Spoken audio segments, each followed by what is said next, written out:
How we doing, Mike? Doing great, Frank. Welcome back. Yes, it's good to be back. How are we doing?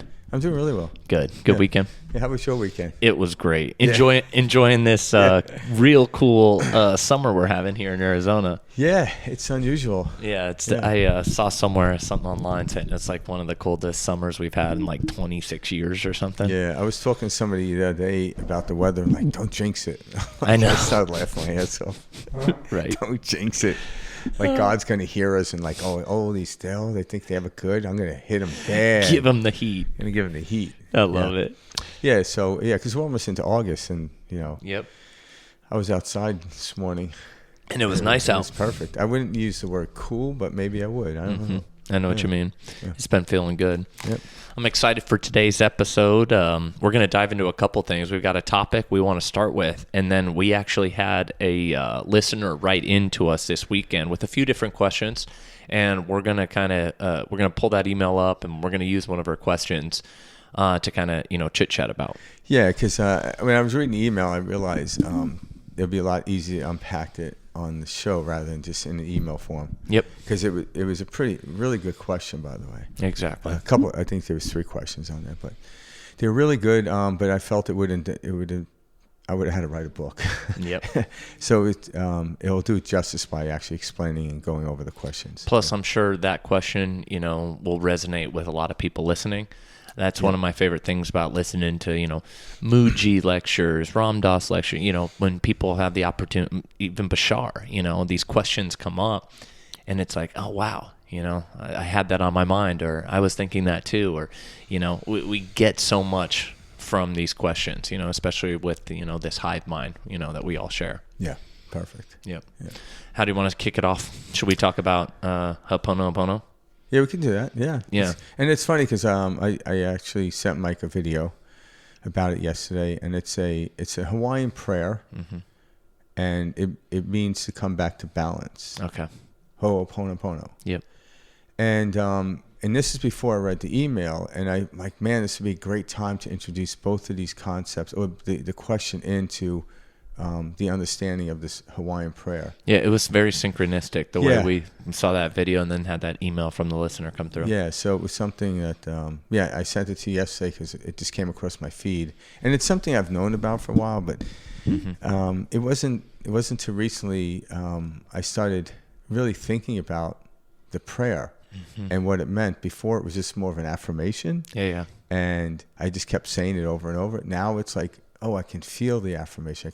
I understand it at a deeper level. And there's other levels that I'll understand it further. There's never a solidified moment where you completely understand it. No, it's kind of like watching a movie. We watch these movies over time, and each time we take away something different, or we see it in a different light because we're coming from a different perspective in our lives. And that's kind of what it is. So it's been resonating a lot with me lately, and somehow a video came up. I sent it to Mike, and then later on I wrote back. I was like, dude, we need to put this on Perspective Shift. Yeah, and then later on that evening I was reading this email, and I was like, I was going to get ready to respond, and then I'm like, man, for me to respond adequately in the way I look at the question, it would have been a long email. And then I was talking to my wife about it, and she's like, "Why don't you just talk about it and unpack it on the podcast?" I'm like, "Brilliant, Karen coming through again." Thanks, honey. Yeah, I was gonna say,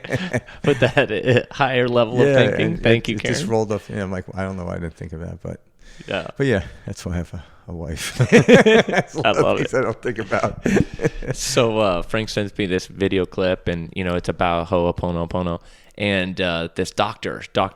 Hugh Lin, who ultimately, I don't know if he coined the phrase or if it's just something he began to use. I think he began to use it, right? He didn't create it, right? No. This has been around for, it's Hawaiian ancient. Yeah, and so he started to apply this Hawaiian prayer, if you will, to different people in like mental insane asylums, in hospital.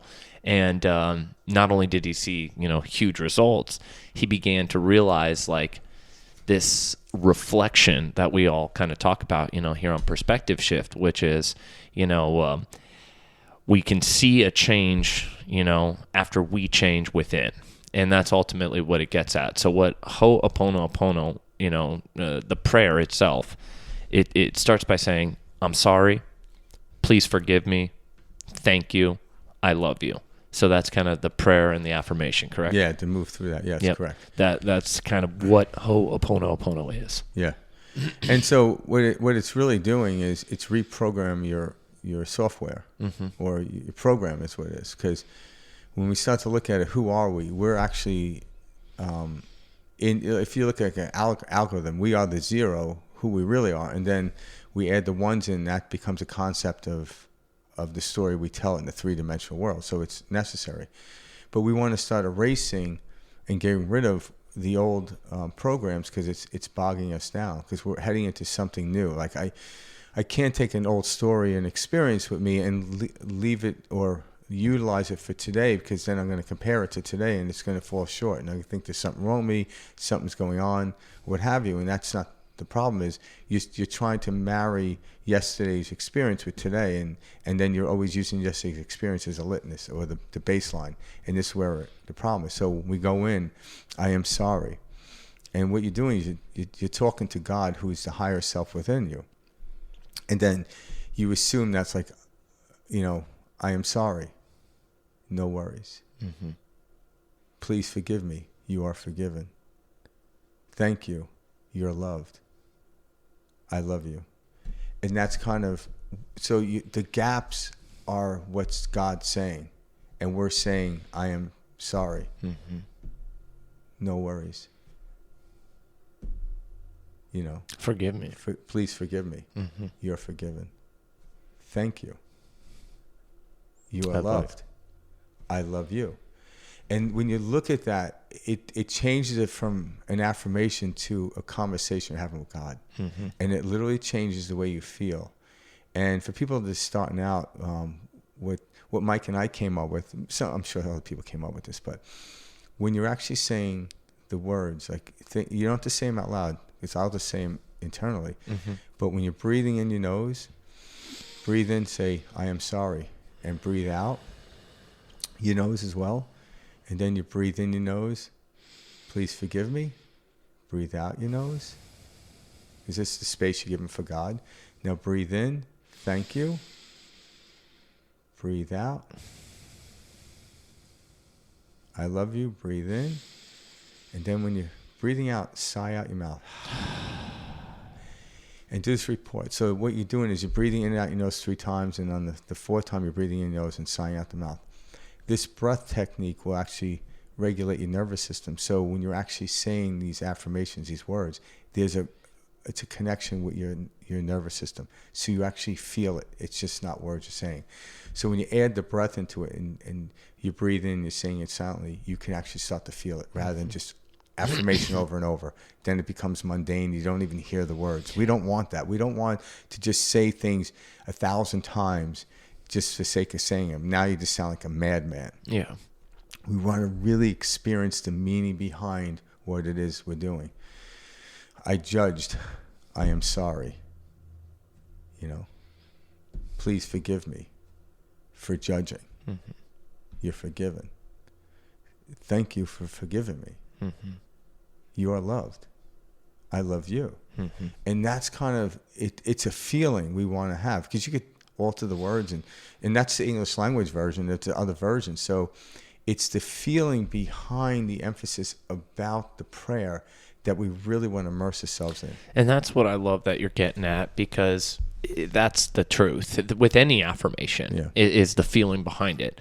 But this Ho'oponopono really showcases that. Yeah, and it's simple and it's basic, and it's coming back to point zero. Mm-hmm. And so, okay, how do we do this in light of what's going on and the questions that were asked last night? Should I jump into Madeline's question? Yeah, let's jump into it, because I think it would be a good segue to help answer these questions, and we'll break it down. Yeah. So we had a listener reach out. We're going to call her Madeline. That's what came in. We're just going to leave it like that. So Madeline, the question she asked was, how do we stay caught up, or how do we stay caught up with the news, or how do we stay, engaged with the news? Yeah, current with the news, and not allow it to affect us. And she specifically referenced several things like major events, children dying, flooding, drowning, all the above. Like we're always hit with these, stories and with the news. And how do we stay current? How do we stay up to date with not allowing this to affect us? Yeah, and Great she question, by the she way. mentioned the question about like, cause we look at children. She mentioned 9-year-old, and I think there was a flood. I believe it was in Texas somewhere. I believe that's what she referenced. She didn't mention the actual thing. It was at a camp, and a bunch of Girl Scouts died. Yep. And 9-year-old girls and whatever. Like, how do we reconcile that or whatever? And the thing is, you don't reconcile it, because now there's different levels to this. There's different levels of understanding, and whatever level you are at, you're exactly where you're supposed to be. One level isn't better than the other. That's the first thing we have to understand. So the understanding from that level is you feel helpless in that situation, so you're almost in the victim state of helplessness. How do we get out of that? So the question is, when she asked the question, how do we remain calm or, by staying current in the event, current events, on watching news? So the question you have to ask yourself, it's not something I could give a direct answer to, is why does the news or the current events take me down? It's a question you really have to ask yourself. Why am I getting bothered by it? Because this shouldn't happen, right? Is it because typical? it's tragic. Yeah, and so what is tragic? We define tragic as something, right? So we start to alter it rather than an experience. And these are different levels, so I don't want to step on anyone's understanding or whatever. We're going to try to take you through all of them. So first of all, we have to look at it you take it back down to the 0 point. Every human being that comes here, we know we're going to die from the humanly standpoint. But when you start to really look at who are we are everlasting life. And I could, to some degree, prove this to everyone listening, because if you listen to most biologists, and there's a census within most biologists that every 7 years you have a new body. And so whether, it might be different, biologists have different timelines, what have you. But if you look at yourself right now, and if you're a certain age, say 30 years old or what have you, and there's a picture in front of you, or just imagine your picture of yourself in grade school, say 7 years old, so the first cycle of your living. Well, that 7-year-old body is no longer here. But you can have a memory, or you realize there's something in this body sitting here that was in the 7-year-old body that never died. It was also in the 14-year-old, the 21, 28, and so on, when I'm doing, cycles by 7. And so when you start to understand, it's not until I look back at my high school yearbook and realize what happened to that person. It's gone from the, it shifted, it changed, it wore off, or whatever you want to call it, but that body's dead, it's gone. But there's something that was in that body that's in this body. And even when my lineage of what we call this lineage perspective of from birth to death, even when the death body, like say 90 years old, fades away and dies, that energy or life force that's in that doesn't ever die. So come back to that and now ask yourself the question, how can we tolerate that? How can we, I think she was asking about how people can have no compassion. That is a very difficult question to ask, because I don't know the reference point of people not being compassionate about it. That's what I was going to say is, why do we assume people are not compassionate about it? Yeah, I think a lot of people can't handle it, so they do stick their head in the sand. So when there are problems around the world, people don't have the gumption to do so they do stick their head in the sand. And that is their journey. I would never knock them for that. But being Madeline's asking this question, she wants to raise to a higher level, a higher understanding. And towards the end of her email, you could tell she's already probably could answer the question herself. Correct. She had some great perspectives on Earth Yeah. as a school, what our purpose of being here. Yeah, and I remember, I think she had great insights. Was it a game or is it a puzzle? And, to a child, a puzzle is a game. A game is a puzzle. So it's all about, not for me to solidify what is a game or a puzzle, what's going on. It's what do you think about it? And whatever you think about at the time is the correct answer. Because once I try to solidify something with a noun, this is how it is, it's... we turn the wave into a particle. Yeah, and then it's incomplete. Yep. So the story is always going to be incomplete. And, saying just is seems to be people like a cop out. But to me, it just is. But there is a part of me that plays in the dualistic world, right? So from the non-duality, we're all eternal. Just like when you watch a TV show or a movie and one of the main actors, like you see this a lot now, like you see this top Hollywood actor or actress come into a role and the first episode they die. It's why the like, could they not afford the person? But like only one episode. Yeah, and that's happened in a couple of different films. But yet the character played out a great role, even though we were gone. They didn't have to play throughout the series.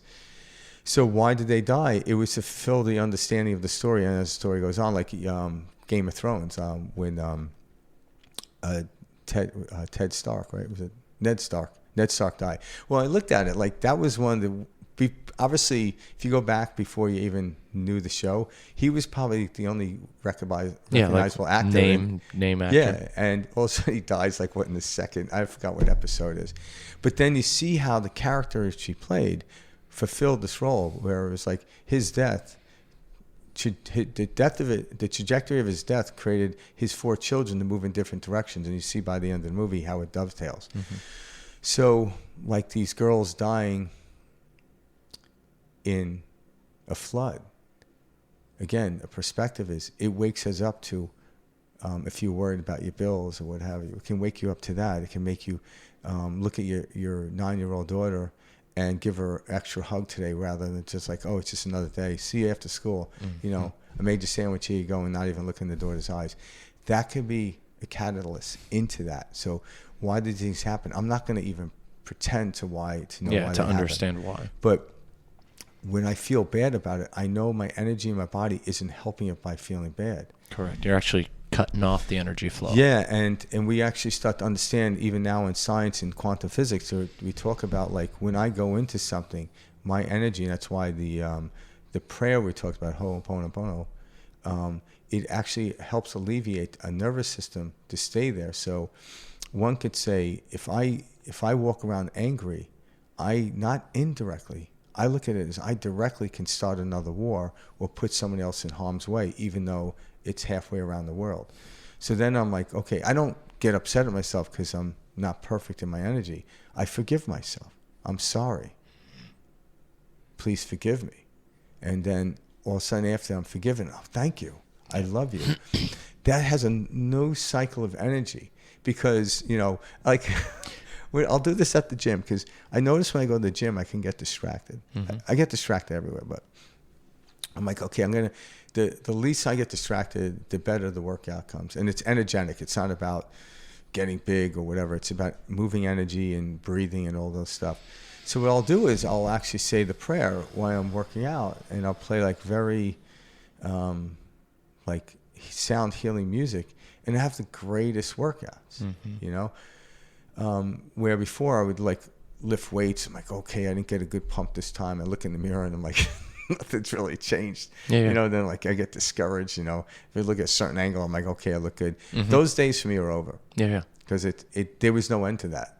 It was just, now I'm just ripping myself apart. And the reason I was in the gym is because I didn't accept the way I looked. Gotcha. And that's not a good way to live life at all. I'm like, God made you in this image. I'm like, and you don't accept it? I'm like, this is something you have to really look at. So now when I go to the gym to work out, it's a completely different energy field. Now it's a loving relationship. It's a loving relationship, but it's not even like, it's about feeling the energy cycle through my body as I'm doing each lift, every breath. It's a completely different connection. It's more, it's not mechanical anymore, although there's mechanics in it. It's more electromagnetic. Okay. And when I work on my electromagnetic, we tend to illuminate. And one of the things I say to myself to hold myself to the fire in a loving way is, say it took 4%, because I remember we've talked about this many times, but it doesn't take that much percentage of people to change the way society lives. It was only 4% of the people in the 13 colonies that took action to start the Revolutionary War and pulled everyone else in, right? So 4% is very little. So I wake up every day thinking, okay, there's 3.99999%, and I'm the 01. It's my duty to stay there and get there. If I'm not there, I don't just, I need to get good sleep. That's not an excuse. Oh, tomorrow. Oh, the weekend's coming. I'll feel better. Oh, I'm going to Hawaii for vacation in October. I'll feel better. No, now. And then I don't do it in a like, God damn it way, like I fucked up. I don't do it that way. I'm like, I can't believe I got distracted. Yeah. And then the energy starts to flow. And then we create this transmutation of a vortex of energy for the people to come up. So the question that Madeline asked was one that evoked a new understanding for me to look at it that I may have never had before. Mm-hmm. I didn't have the answer, but it evoked something in me to look at it differently. And that's why we love these questions. Exactly. It's not that Mike and I have the answers, but we love to be evoked. And even Madeline, she was evoked by writing it down, and it was cathartic for her, perhaps. I'm sure. Yeah. So realize we sit still. Every question we ask, we already have the answer to. Yeah, it's nice to have this understanding of validation by, communicating with others, but by no means do I have all the answers. Well, and one thing too that I like to bring up is, quote unquote, like when we ask for an answer, right, or we get an answer, that's one perspective, that's one story, that's one narrative, and the one thing I've learned about this reality, this experience, is there are an infinite amount of experiences, perspectives, etc. And so how we look at any given situation is the choice of the observer. It's free will. So Madeline, we can look at this situation to be the most tragic, heart-wrenching thing in the world. Yeah. And on that same token, we can look at this experience as, and I know this sounds difficult to comprehend, but we can find the beauty in that same situation as well. Yeah, because it brought our attention to it. Like it certainly made Madeline stop and think about the world that she's living in. Mm-hmm. Otherwise, if everything was just Disneyland and millions of dollars coming your way, we'd be so fixated on the outside world. So these questions or these situations make you go inward. Well, and also like where does this stop? Because I can promise you now there are a lot of additional horrendous things going on in different countries, in different areas, in different parts of the world that are not being showcased on the news. And why is it not equally as important for our attention to go there if we need to highlight something on the news? And so the point of the news, in my opinion, and I want to be careful how I say this, but like it's like the point of the news is to keep you in fear. Is to keep you, that fight or flight feeling. Yeah. Like flashing you in front of you, scare what to worry about, what's next, and this is why you need the government to save you. And I don't believe, I don't believe there's evil behind it. I believe just like a parent, like don't jump ramps with your bicycle, don't get off the tree. And they're telling you a fear-based story, but it's because they care about you. But the levels we're talking about, we're actually going to rise above that. We have to get out of this paradigm. So I don't look at the news as being evil. It's just that they're trying to keep you safe, but really what they're doing is keeping you boxed in. Mm-hmm. We weren't meant to be boxed in. We were meant to be free, sovereign individuals, collectively as well. So when they keep pointing out what can go wrong, all of a sudden no one's leaving their house. No one's doing anything. Now all of a sudden you might get a bunch of parents not sending their kids to camp next year, where the child be like, really? So we have to be, it doesn't mean you don't take precautions, foresight. It doesn't mean you don't do that stuff. I'm not saying that. I'm not going and throwing caution to the wind. But there's ways to rise above all this stuff. So we have to be careful. So when I look at the media, some people say they're evil. I don't believe it's evil. I always look at life as they're teaching me something. What? I'm like, am I buying into this or am I stepping above it? Because that's the way to go about it, the way I look at it. So it's kind of like, am I getting caught up in it? And I'm like, you almost got me. You almost got me. And that's how I approach life. No one out there is evil. I'm like, they're trying to see how sharp and they're trying to see how focused I can get or move towards something by throwing so many distractions at me. And I'm like, all right, bring it on. because every time I do that and get distracted, it takes me to another level. I really like how you said that, because everything on its face is neutral, and Yeah. we add the element of how we feel. Yeah, and again, if you feel like the news is evil, that You'll is your right. experience that. That's, yeah, you will, and you're not wrong in that context. So, and wherever context you're in, it's exactly where you're supposed to be. So it's not that you're supposed to be anywhere else, because that's exactly where you are. Because I was there one time, right? And now I'm no longer there. Now I see everything is more neutral, but yet I could see it's still coming at me, and I understand what constructive living is, and I understand what deconstructive living is. And, when things aren't working or breaking apart, I don't just continue doing, because I don't look at it as arbitrary in that way. No, the deconstructive can show me how to get into the constructive state. Just like a surfer that's learning how to ride a wave, eventually they find the belly or the sweet spot in the wave, and every time after that they can find it, and then the wave pushes them. I think one of my favorite things about the Ho'oponopono, like prayer, this ancient wisdom, and this is from Dr. Hugh Len, how he describes it, but it's taking 100% responsibility for everything. That's it. And that's very powerful. And early on in like my journey, as I started to wake up and as I started, put these pieces together, I realized that I am 100% responsible for all of this. And my whole life I was going around pointing the blame, saying, this is that person's fault. This is the reason this happened. If I only came from this family, if this only happened, this would be different.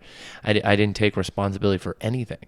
Yeah. And the moment I started taking responsibility for everything, that's when my life drastically changed in a preferential way too. Yeah. And these different downloads would come during my meditations, these opportunities would open up, these people, these interactions, these experiences, and it allowed me to, see things from a greater space. Yeah, and if you're trying to, like when you said download, if you're trying to receive downloads and just look at it from a laptop's perspective, you must have the space in your hardware in order to have a download. So what do I have to do? I'm like, if you want a new download, get rid of the old one. Mm-hmm. So you do it simultaneously.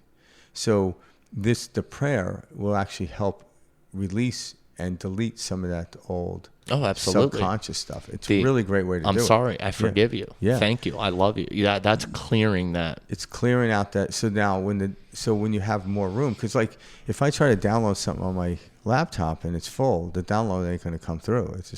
It's saying, hey, you got to get rid of that. So if you want to get to these other levels of understanding of consciousness, you must let go. But if you're not letting go, it means you're still learning. So don't try to rush letting go either. Like, spend more time with it. Why do I have to keep learning this lesson? What about this lesson do I have to learn? Like, sometimes people have to repeat a class, and there's nothing wrong with that. Like, that's the point I want to make. It's like, the only thing you're doing wrong is thinking you're doing something wrong. So, and don't base off where somebody else is at, because the way I start looking at life, if I'm the wisest man in the room, I'm in the wrong room.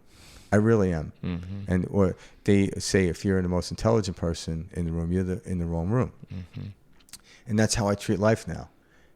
And so everyone is at that level. And if you look at life in a full circle, it's very difficult to know what's better or worse.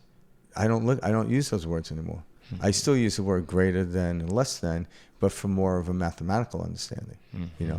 Like quantity. 5 is greater than 3, but I don't place any negative or positive story to that. It just is. Mm-hmm. And and I look at life too now. I start looking at like, are we expanding consciousness, or are we loosening up on the retraction of it? And that's how I look at it. I'm like, there's nothing to expand other than let go of the what was retracting, or constricting. And it's funny, like you can see our stories, like all of our experiences even like pulling at us in like these questions, like Madeline's question, like the Girl Scouts, is it any different because that's a 9 to a 11-year-old, kid versus what if that was, 12, 35-year-olds? Yeah. And, and the premise there is, I guess, in a logical sense is children are more pure. more pure, more defenseless, you know. Yeah. And I get that, but it's the mind pulling at us. But And we're talking from a high level about this because, of course, this is tragic. Of course, you know, we would never wish this upon anybody. But, like, to get where you're going, Madeline, we want to talk about this from a neutral space. Yeah, because the parents of these children are definitely distraught, heartbroken. Yeah, they're feeling the pain. And we never take away that. If that happened to my child, I'd feel the pain. Yeah. I've learned over time through these experiences of experiencing close ones to me die, is I've learned to let go of it. But in the moment, it's not about like, oh, well, no, it comes in and it goes. I've learned how to allow it to come in and allow it to leave. All right, so that's what it is. But when you're holding on to something that's not directly related to you, why are you holding on to that? It's because it's your safety, your fear that you're actually projecting out to the world and using the other side as the excuse. That's one way of looking at it. It's not the only way of looking at it. So we start to ask these questions: why does it upset me? And go in there and do this self-inquiry. Why does it bother me? All right. And every answer you come in is going to be completely legit. It really will. And specific to your story, your pattern, what you're overcoming as an individual, why you're here, you know, what you're remembering, you know, on this, you know, plane, this experience called Earth. Yeah, because if I say this shouldn't have happened, it means I'm the one who knows the story completely. What happens is I limit myself from the understanding of life. We have a ways to go. Like if I stopped watching Game of Thrones because Ned Stark died, I'm like, well, this is stupid. I would have never saw the whole story and understood why he had to die early on. Mm-hmm. It's just we don't know what's happening. We're, you know, depending on how old you are, like just say for argument's sake you live to 100 years old and you're 50, you're halfway through the book. Mm-hmm. I'm like, stop trying to think you know the book. Mm-hmm. But you see patterns. That's the beauty of what the universe gives us. We can see patterns. All right, so when you're reading a book, if you're halfway through a book, you can start seeing a pattern in how the author wanted it to be written, through how the characters are developing, and you can almost sense something is going to come down the road, you know? And that's kind of how, that's where we can place our faith in. Exactly. Right? But how the story is going to end, and when it ends, what's the conclusion? We got to get there. Because if we knew it's like knowing the end of a movie, like, why watch it? You know? Like, no, I want to discover it at the end of the movie. And that's another way of approaching life, but then have fun with it. The more I have excitement and fun with it, because I understand that every character, like the 7-year-old that dies or the 70-year-old that dies, their spirit is the same. It never aged, never changed. That's who they really are. Just like, you know, Tom Hanks isn't Forrest Gump, but without Tom Hanks, Forrest Gump would not exist. Well, we live in a Western society, you know, or at least the way we've been raised is like that entity has died. They are no longer with us. They're poof, gone off this. But in reality, energy cannot be created. It cannot be destroyed. You know, this is just another you know, another round, if you will, in this experience. And they're going to have another round after that and another round after that. But even in our society, because I remember as a little kid, by the time I was like freaking, I don't know, 12 years old, I've been to a bunch of funerals. I came from a large family, but, you know, and it was interesting. But when I was 20 and my brother died, there was a whole nother level. Yeah. And, you know, but even when I was a young boy, I would hear about eternal life. They're still with us, but they're on a different plane. So this was even within the field of the Catholic Church. So they were already saying this, but there wasn't a deep discussion. It was more of an affirmation they were saying. Mm-hmm. It wasn't like the priest stepped aside and was explaining it to different levels and depths, right? Or maybe they did and I just didn't pay attention. But it wasn't until my brother died where I really am like, what the fuck is this? Like, anger was my first response. Like, I didn't want to accept that he was gone. And why my system didn't want to accept he's gone, because at some level he wasn't. Mm-hmm. That's why. But it took me many years to get over that and come to a whole new conclusion and look at life differently. But yet, at some level, we were given these little hints. At least I picked them up, because the whole idea here is like I was raised Catholic and the priests were saying this. but they weren't like in depth explaining it from my vantage point. The way some of these great teachers I've learned over the years took what they said. I'm like, but again, maybe I wasn't ready for it. So I can't blame the Catholic Church either. Maybe I wasn't ready to hear the answer. And so I don't even look at anything in my life as wrong anymore.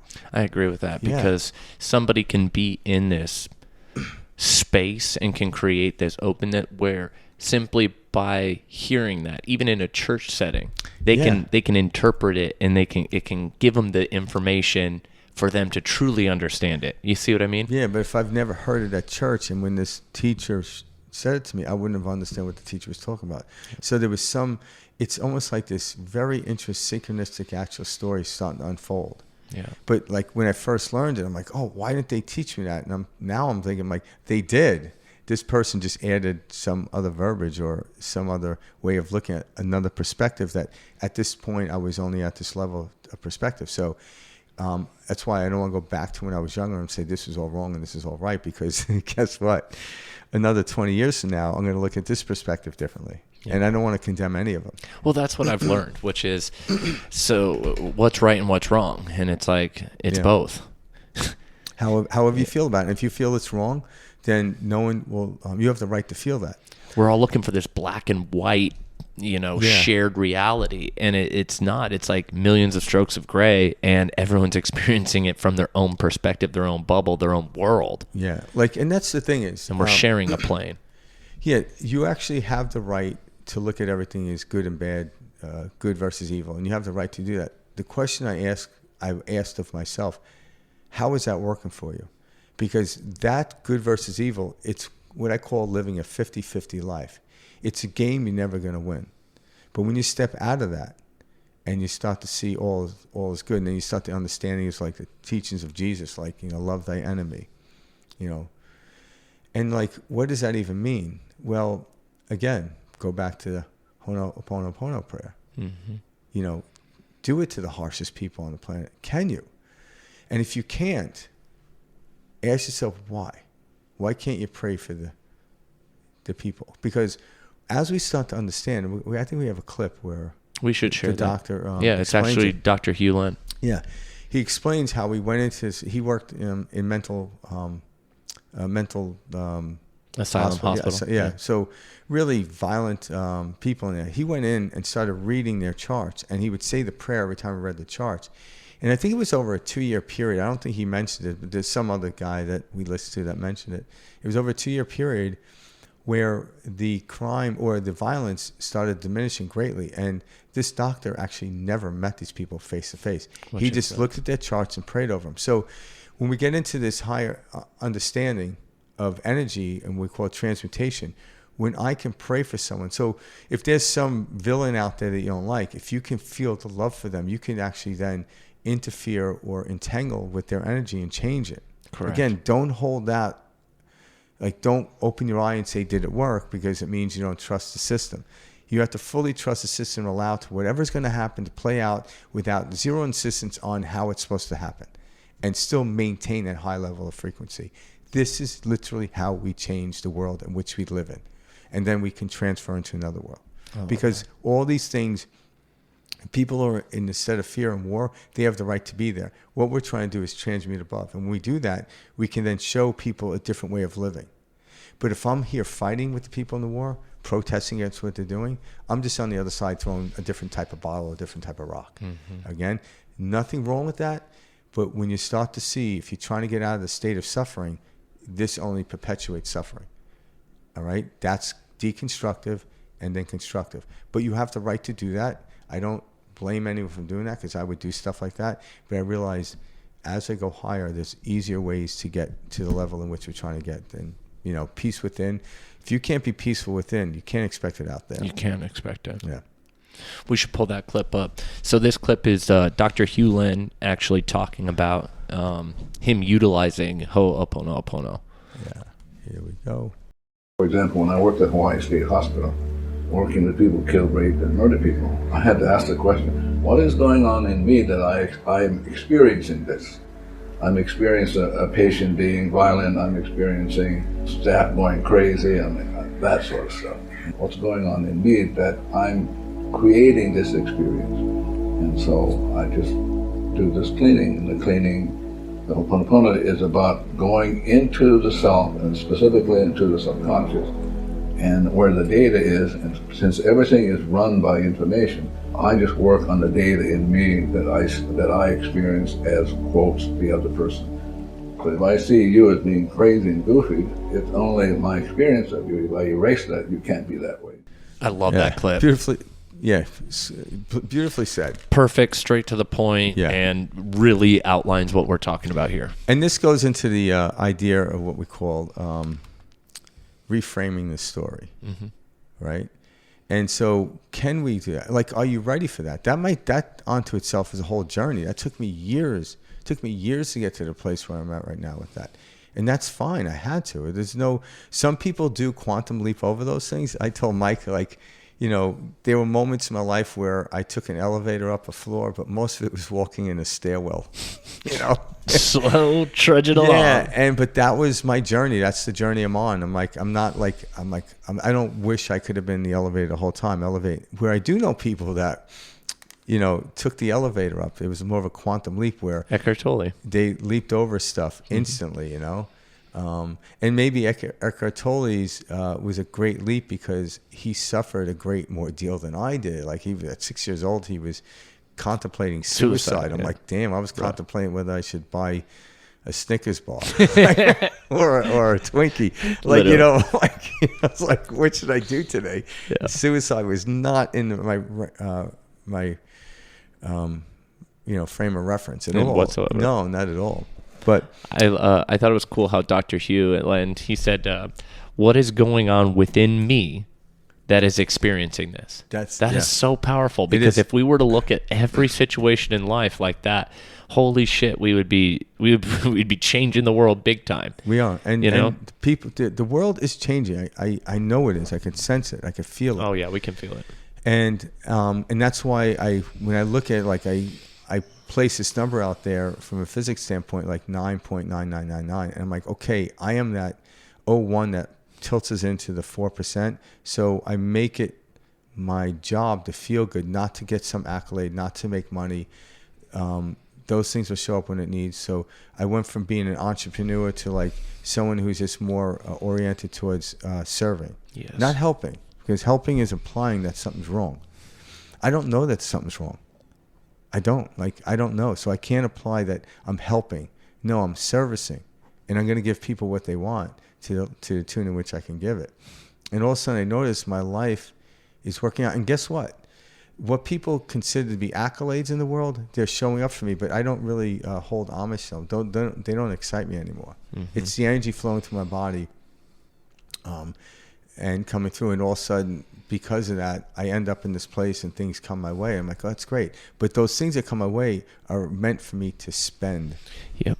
Yeah. And even if they don't come your way, that's great too. It wasn't needed. Exactly. If it didn't come my way, it doesn't need it. So I don't think about, like, why am I thinking about stuff that isn't in my world? Like, if I needed, why am I thinking about $20 million if $20 million hasn't happened?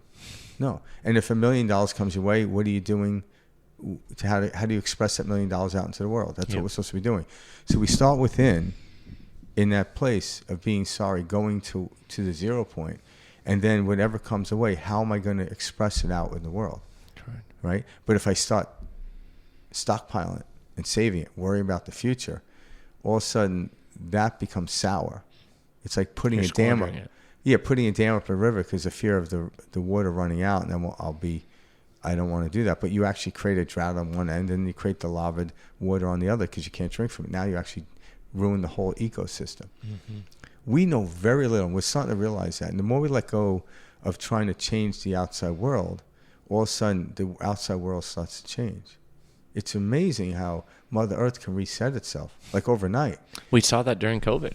Yeah, remember all that stuff? Yeah, with less cars traveling, less people doing stuff. They were talking about like how quickly we had this rebound and just like LA's a great example because the smog and stuff in LA was really bad, and it's because I guess the way the marine layer comes, on the East Coast, everything gets blown away anyway. So the smog from New York City ends up in Ohio or something, But So when COVID happened, and like within a month later, I'm like, they can actually see the sky. They could see the buildings and the mountains. It's like, wow, 1 month. Yep.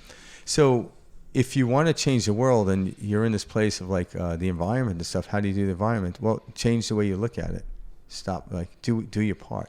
But you do your part. Leave everyone else alone. Stop telling people what they need to do. That's our problem. That's a crazy way of going about it. And what happens is when I do it a certain way and I'm getting enjoyment out of it, I'm getting excitement out of it, inadvertently, you know what happens? Like, hey, what are you doing?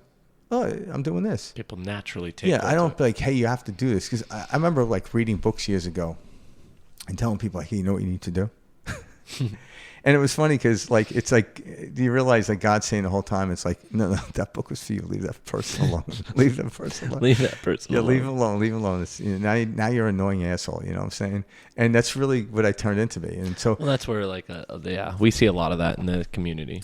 yeah. Yeah. So when like a question, It's like righteousness. like the question was asked today from Madeline, I'm like, I had to ask myself this question. Mm-hmm. How would I answer it? How would I look at it? But I would never push it on. Me and Mike are just offering up different perspectives. We're not the only perspective. No. But maybe when I heard these perspectives, I've never heard these perspectives. And I realized there's some truth in here. It's a relative truth to where we are, because the empirical truth is there's only 5 of those in the way I see it. And that's my perspective. And we exist. Now is the only time. The one is the all, the one. We're all, you know, all the same, come from the same thing, although we have an individual experience with the same thing. Mm-hmm. What you put out energetically, you'll get back. All right, and that's where the Ho'oponopono prayer comes in. It's I'm changing my frequency. That's what you're doing. You're changing your nervous system to get rid of things that are no longer useful. And the things that you hadn't, they weren't bad. Tic-tac-toe was great when I was in kindergarten. But I'm not going to, I'm going to move on to chess. So I have to let go of tic-tac-toe, but I don't condemn it. I don't demonize it. Mm-hmm. I let it go. Like some other 5-year-old can play it, mm-hmm. you know? And maybe one day we won't be playing tic-tac-toe at all. Like they'll be in kindergarten playing chess, you know? And then, then what will the eldest be doing? Oh, they'll be beyond the game. Mm-hmm. Again, you see how this thing keeps moving. And growing. Yeah. What's my part in this chain of cycles of movement? But if I stop blaming everyone else for why I'm not at a higher level, I'm missing the point completely missing the point. And when I go within and take all responsibility for me and love everyone, so I forgive everyone and do that and onto myself and it's done for me, it's just one big loop of energy. And I can tell you, it feels great. And there's like this delay in our reality and in our experience. And I know it feels real, like we're going through this and stuff like that. But when you change internally, you really see you have a different experience. So what you're saying is this, you know, I'm seeing this, I'm experiencing that. It's going to be totally different as you begin to go within and heal. Yeah. You know, and have this love and the space you're coming from, you'll have different experiences. You won't feel pulled into these, you know, trenches and this, very heavy, dense feelings of pain, sorrow, grief, all of that. You don't experience that. Yeah, and that's kind of it. Like when you look at a lot of the texts in religions, like all based on about getting out of the experience of suffering. Mm-hmm. Hell. And we don't have to suffer, but in order to not suffer, you have to get out of what we call the dualistic teachings and go into the non-duality. It doesn't mean you don't play within the duality in the 3D world. But if you're playing a game like with your buddies on a console or whatever, and you get shot and killed, you don't freak out. You do a better job of trying not to get shot if you're doing a shooter game or whatever. But I'm using this just as a gross interpretation or explanation. But you yourself aren't in harm's way, And then after a while, like that type of game will become somewhat mundane and move on. And that can teach you, right? So as we start to really examine what's going on and really fully examine, because this is the point in time when you want to suffer, why am I suffering? It's because I feel that life should be this way, and I'm like, why? Why do you believe that? With very little evidence or even experience to say so. Like it's like halfway through the movie should be going this direction. I'm like, you're here to watch the movie. allow it to play out and see what happens. But we're trying to control it, so you end up storming out of the theater, or you just get pissed at the movie, and then it ends. You're like, oh, I didn't like it. Where everyone else is like, oh my God, it was a great movie because I enjoyed it. So the experience we're having is, why am I looking at this? Like, you know, was said in the video, why am I looking at it this way to take on the suffering? Why am I doing that? And knowing that when I suffer in my nervous system, I dampen. I go from that point 101 that can tilt the scale of having a stronger electromagnetic field for people to look up to higher thing, to where I drop out and I weaken that. And I don't want to be part of that anymore. No. You know? And it takes tremendous focus, but the more focused I am, and the focus isn't narrowed focus, it's broad focus. My focus is on what effect, when I do something, what effect does it have on all humanity? Not, this effect will get me more money. That's one way of thinking. But no, what effect do I have on the whole society? That's a broader perspective of focus, not narrow. I don't want to get too boxed in. Yeah. Well, and the more boxed in we get, the more we're losing it. You know, we're trying to take one thing and make it this real, tangible thing, when everything is an experience teaching us about ourselves. Because the walls start closing in on you. And then you're blaming the force that's pushing it in. Where it's like at any time you can dissolve the walls and nothing will push in. Yeah. Because, you know, if I knock a wall down, space doesn't expand. That's how, like, you understand, like, the idea of expansion. There's not really like a concept of expanding. It's reversing contraction is what we're doing. We're letting go of contraction. So if I knock all the walls down this room, the space doesn't expand. It's the limitation is gone. But the space has always been there, my friend. It's never changed. So instead of looking at, I need to expand, no, you need to let go of contraction. You already are expanded. You already are nature. You already are love. You already are one with God. You're already seated there. So there's nothing you have to do other than let go. And let go of those old programs that are making you contracted and restricted and all this stuff. And that restriction creates anxiety and depression, and, you know. And when you're in a compressed state, all of a sudden you start to look at it, you just dissolve it and let go, and that could be the greatest. That could be the elevator ride to the top of the building. I'm still on the stairs, by the way. But that's the truth. I kid. You know, I hit the button and you'll works. jump these levels, you know, as you go through these experiences. But yeah, like I do get these, like again, periodically I go in the elevator and goes up, maybe a couple floors. But again, my goal isn't to only be in the elevator, because taking the steps, it's really good cardio, by the way. Metaphorically. But I've met people that, you know, things click, and all of a sudden it's like, they get it. But that's part of, we're all this one big, you know, if there's 8 billion people on the planet, there's a movie going on with 8 billion characters in it. And from a vantage point, that character, like Mike's the lead in his role, I'm his supporting character, and reverse, and we look at the personas and the characters we're carrying. And then our listeners are, you know, characters in it. Everyone's characters in the role. But we're all on the same stage. Correct. You know?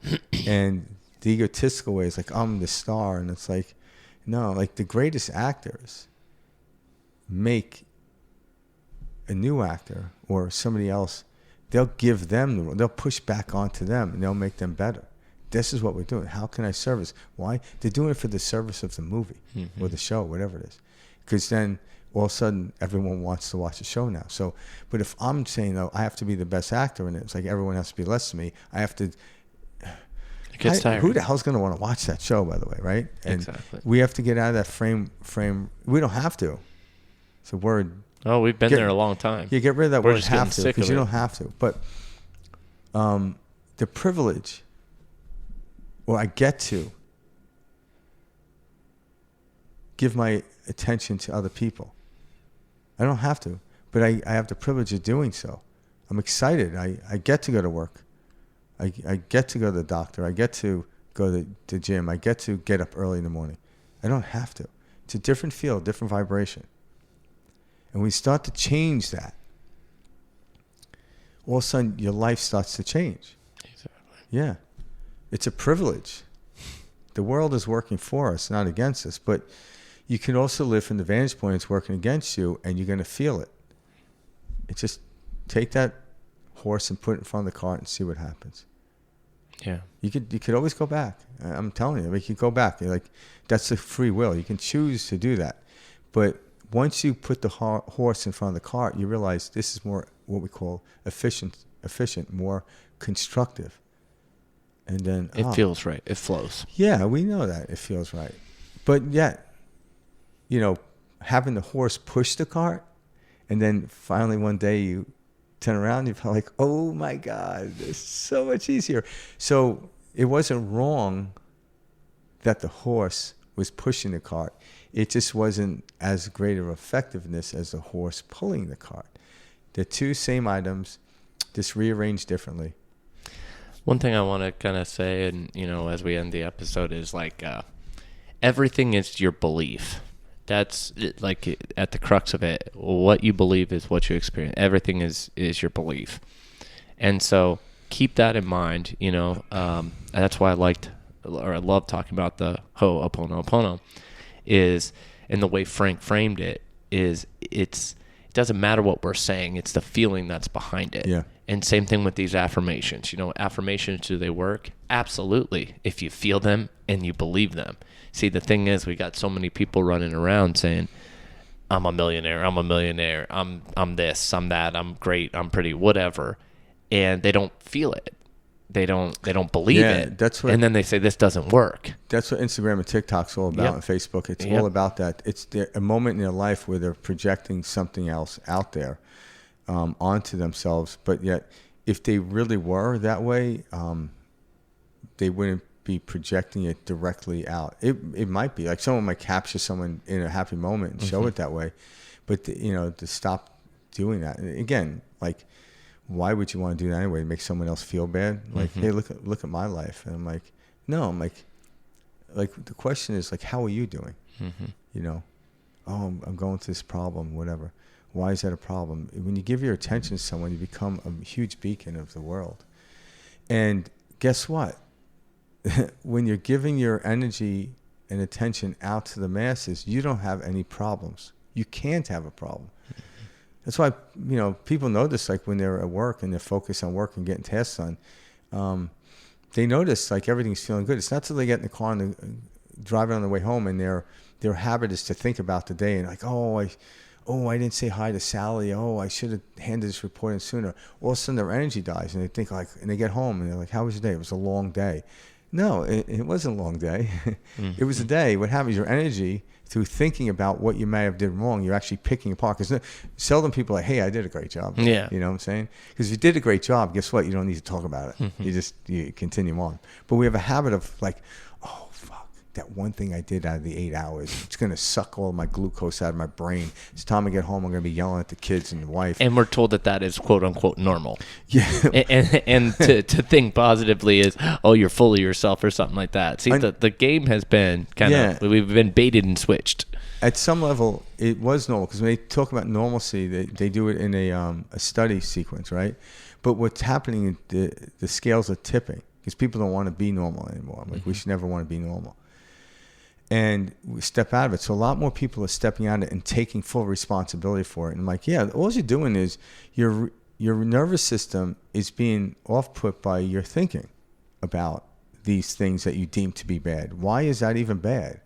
Not saying hi to Sally. You were busy enough, I'm sure. And if Sally's upset at that, I'm sorry.